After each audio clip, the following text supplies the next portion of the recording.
estábamos relatándoles lo que estábamos viendo, las imágenes terribles, terroríficas desde este barrio de Campanar, les trasladamos lo que yo creo que es una de las imágenes de este incendio, ¿no?, que quedará sobre todo de esta terrible noticia. A pesar de todo, es una imagen alentadora, porque fue el heroico rescate de una pareja que estaba atrapada en su terraza tratando de respirar aire limpio. Estaban completamente rodeados de llamas, pero un trabajo prodigioso de los bomberos consiguió sacarlos de ahí, sacarlos con vida.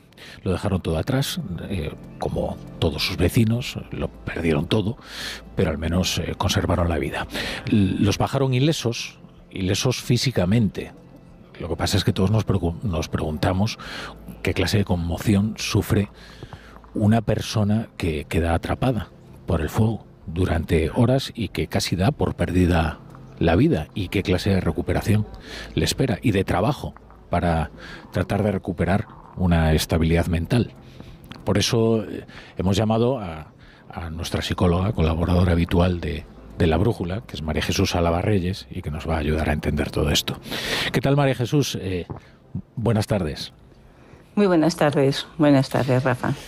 Pues creo que lo más urgente, ¿no?, para esta gente que ha conseguido salvar la vida ya ni siquiera es lo material.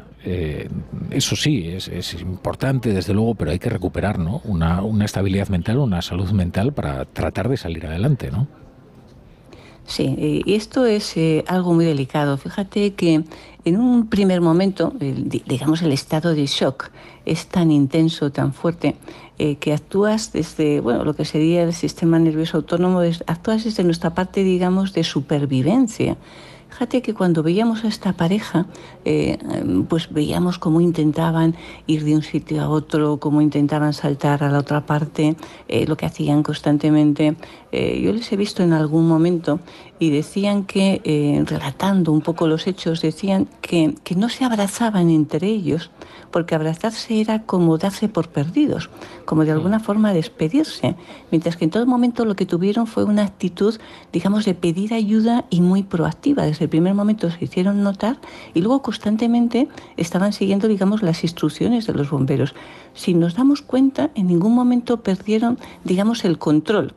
Hacían todo lo que les decían, colaboraron, ayudaron. Aquello se eternizó, tardó más de 2 horas y sin embargo en esas 2 horas prevaleció por encima de todo ese sentimiento de me quiero salvar y voy a poner mi mente en función un poco de ese objetivo.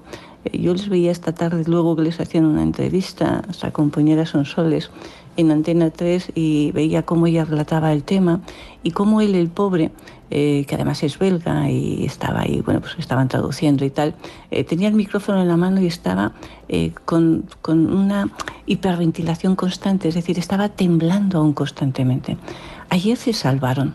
Las secuelas, sin embargo, les van a durar días, semanas, meses y quizá años.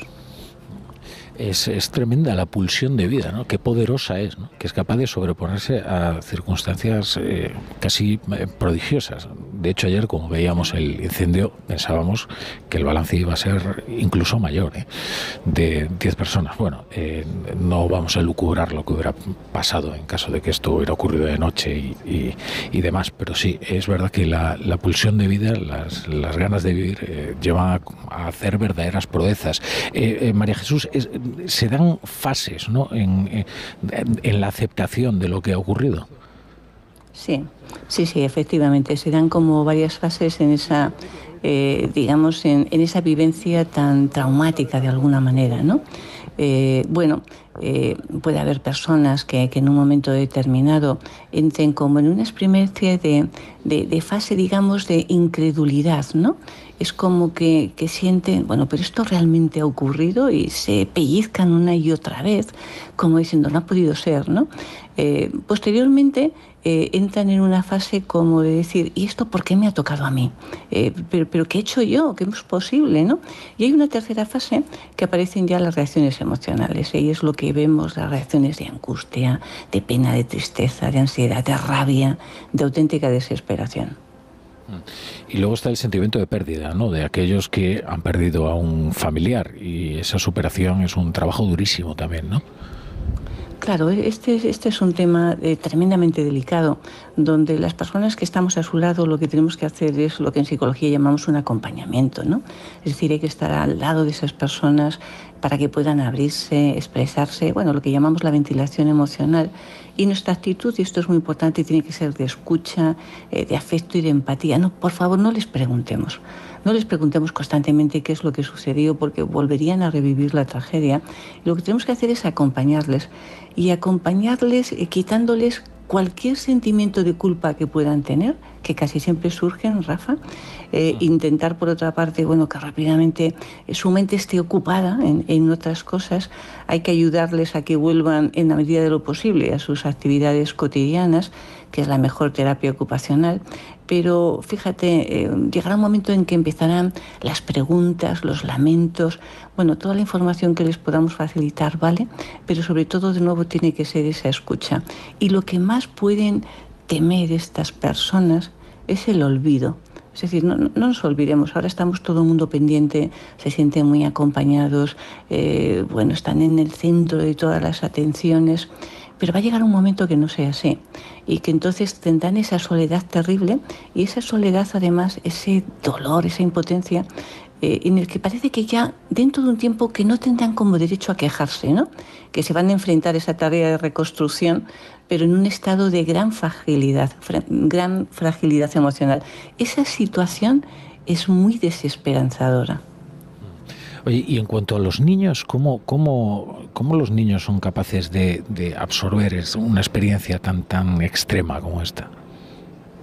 Los niños siempre nos dan lecciones constantes, ¿no? Es verdad que aparecen en ellos, van a aparecer muchos miedos, incluso la preocupación de la muerte, a veces tendrán dificultades para dormirse, o podrán aumentar los terrores nocturnos, se van a agudizar determinados síntomas físicos, fíjate, de repente es como que les duele todo, o se ponen a reír, tienen un poco los dos extremos, ¿no? Pero se pueden poner irritables, les cuesta concentrarse, se concentran como si fueran, o se comportan como si fueran más pequeños.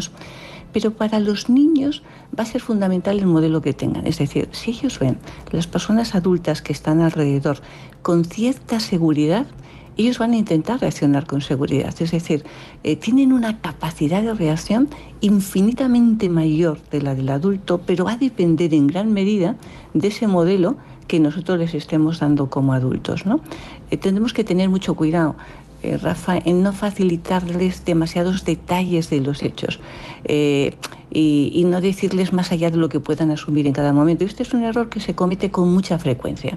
Es decir, es como que pretendiéramos que ellos interiorizaran lo que ha ocurrido, y necesitan su proceso. A veces incluso necesitan su desconexión. Pueden estar semanas sin intentar hablar del tema. Tenemos que recordar que además a ellos les produce mucha inseguridad todo lo que son los cambios, ¿no? Y por ello tenemos que estar como muy pacientes, y yo te diría que especialmente estemos muy atentos a aquellos niños que apenas exterioricen sus sentimientos, porque en esos casos, fíjate, sí que lo pueden estar pasando muy mal. Y en esos momentos, quizá lo mejor que podemos hacer es poner a su lado otros niños. La presencia de otros niños les va a ayudar enormemente a decir, por ejemplo, a sus amigos, a sus compañeros, lo que no se atreven a expresar a los adultos. María Jesús Álava, muchas gracias por estar en La Brújula, que es tu casa. Un abrazo enorme y ojalá todo, a partir de la tragedia que ha ocurrido, vaya en la mejor dirección.